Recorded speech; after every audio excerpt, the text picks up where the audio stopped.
Баршаңызға қайырлы күн. Бүгін сіздермен ең оңай дайындалатын краб салатын жасау рецептімен бөлісемін.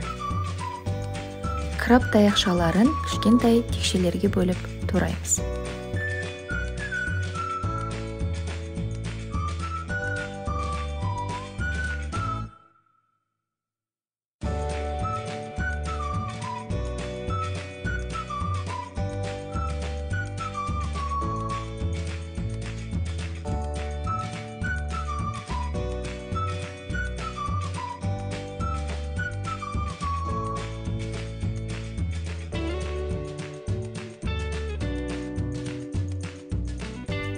Піскен жұмыртқаларды жолақша етіп тураймыз.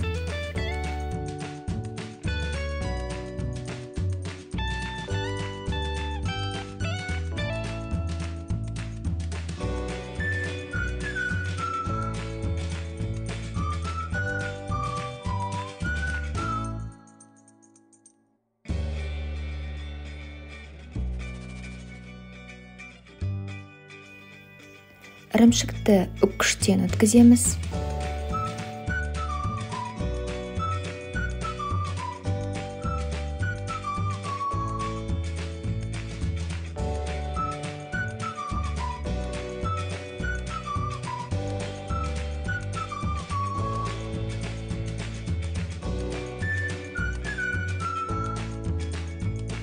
Үстіне жарты шай қасық қара бұрыш және жарты шай қасық тұз саламыз.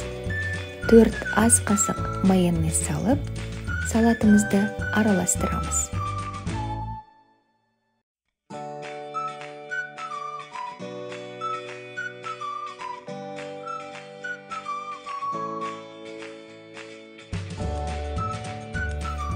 Салатымыз дайын, астарыңыз дәмді болсын.